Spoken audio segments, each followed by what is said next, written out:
Most welcome dear students. देखिए class 12th में यदि आप हैं तो आप लोग के लिए बहुत ही महत्वपूर्ण ये पेपर होता है जिसका नाम है भूगोल, जिसको इंग्लिश में हम लोग बोलते हैं जियोग्राफी। देखिए जियोग्राफी जो होता है आपका ये प्रयोगात्मक परीक्षा होता है। 70 नंबर का आपका पेपर होता है और यहाँ पर प्रैक्टिकल भी आपका 30 नंबर का इसमें कराया जाता है। तो बहुत ही दोनों ही दृष्टिकोण से देखा जाए तो ये पेपर बहुत ही महत्वपूर्ण है। कक्षा 12 के भी विद्यार्थी जो कि भूगोल को लिए हुए हैं तो वीडियो में अंत तक बने रहेंगे। और इस चैनल पर देखिए इस साल का जो पेपर हुआ था उसका डिस्कशन भी किया गया है डिस्कशन, उसको जाकर देखिए डीजे सर चैनल पर आपको मिल जाएगा।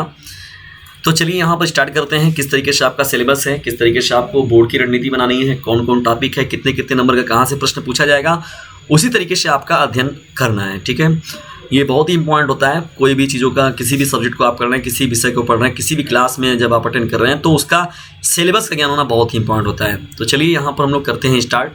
देखिए खंड क में आते हैं जब हम लोग तो मानव भूगोल के मूल सिद्धांत क्या हैं। मानव भूगोल के मूल सिद्धांत क्या हैं, ये आपका खंड क हो जाएगा, जिसमें से 35 अंक का प्रश्न आपका पूछा जाएगा। तो देखिए कहाँ से किस तरीके से प्रश्न पूछा जाएगा डिविजन्स। देखिए पहला जो प्रश्न का जो चैप्टर है आपका यहाँ पर वो है मानव भूगोल, प्रकृति एवं विषय क्षेत्र।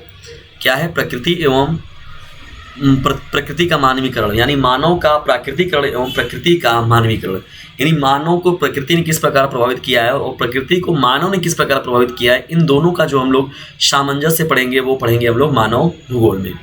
इकाई 2 में देखिए जब बढ़ते हैं अध्याय 2 में तो यहाँ पर विश्व जनसंख्या को पढ़ेंगे। बहुत ही इंपॉर्टेंट टॉपिक है वितरण, घनत्व एवं वृद्धि। तो विश्व जनसंख्या में पूरी चीज़ें पढ़ेंगे कि जनसंख्या का वितरण किस प्रकार से है, घनत्व क्या है, डेंसिटी जिसको हम लोग बोलते हैं, वृद्धि जो जनसंख्या वृद्धि हो रही है जिसे हम लोग जनसंख्या विस्फोट भी बोलते हैं, तो किस तरीके से है, क्यों है, क्या इसका निवारण है।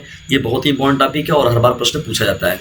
जनसंख्या वितरण के प्रारूप क्या क्या है, जनसंख्या घनत्व क्या है, जनसंख्या वितरण को प्रभावित करने वाले कारक कौन कौन से हैं, जनसंख्या परिवर्तन के घटक कौन कौन से हैं, जनांकीय संक्रमण क्या है, जनसंख्या नियंत्रण के कौन कौन से उपाय हैं। तो इन सभी का जो अध्ययन हम लोग करेंगे वो विश्व जनसंख्या में करेंगे। ठीक है, ये चैप्टर नंबर आपका हो जाएगा 2।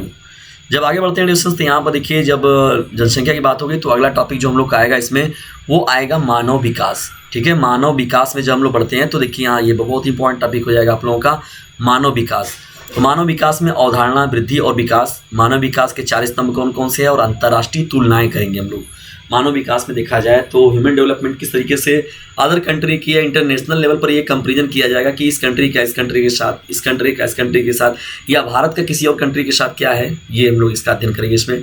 इकाई जब 3 में देखिए बढ़ते हैं तो देखिए यहाँ पर अध्याय 4 जो आ रहा है पहला प्राथमिक क्रियाएँ, बहुत इंपॉर्टेंट है प्राथमिक क्रियाएँ। देखिए दूसरा क्या हो जाएगा आपका द्वितीयक क्रियाएँ, तीसरा क्या हो जाएगा इसमें तृतीयक एवं चतुर्थ क्रियाकलाप। तो प्राथमिक, द्वितीयक और तृतीयक ये कौन कौन से चीज़ जो है, कौन कौन से, देखिए आखेट हो गया, भोजन संग्रह हो गया, पशुचारण हो गया, ठीक है ना, पशुचारण की बात हो गई, कृषि की बात हो गई, निर्वाह कृषि की बात हो गई, आधुनिक कृषि की बात हो गई, ये सभी चीज़ें जो संलग्न लोग हो गए, देखिए खनन की बात हो गई, ये सभी जो होता है प्राथमिक क्रियाएँ होती हैं। अवधारणा हो गया उत्पादन के बाद, देखिए घरेलू और लघु स्तर पर जब करते हैं, बृहद स्तर पर, तो ये सभी चीज़ों को हम लोग द्वितीयक क्रियाकलाप में देखेंगे। ठीक है, और तृतीय क्रियाकलाप में क्या होगा, अवधारणा, व्यापार, परिवहन, पर्यटन सेवाएं जो हो गई, तो ये सभी जो बातें होंगी उनको हम लोग तृतीय क्षेत्रक में देखते हैं। ठीक है, तो प्राथमिक, द्वितीयक और तृतीय क्षेत्रों में मुख्य रूप से हम लोग बांट कर जो चीज़ों को यहाँ पर अध्ययन किया जाता है। ठीक है ना, परिवहन एवं संचार देखिए बहुत ही मोस्ट इंपॉर्टेंट टॉपिक है। परिवहन एवं संचार की बात हो गई तो सड़क परिवहन, रेल परिवहन ना, वायुयान की बात हो गई, सभी चीज़ें हो गई, वायु मार्ग की बात हो गई। अंतर्राष्ट्रीय व्यापार को भी देखिए महत्वपूर्ण टॉपिक आप लोगों के लिए रहेगा। और खंड ख में अगर देखा जाए तो यहाँ से देखिए अर्थव्यवस्था पर बात किया जाएगा। इसका मतलब क्या है, जो मुख्य रूप से आपका यहाँ पर एक तरीके से अर्थशास्त्र के साथ जोड़कर थोड़ा सा पढ़ना है इसको। जनसंख्या वितरण, घनत्व, वृद्धि और संगठन, देखिए ये भी कहीं ना कहीं से इंपॉर्टेंट है, मिलता जुलता है आप लोगों का खंड क में जो चैप्टर था उससे।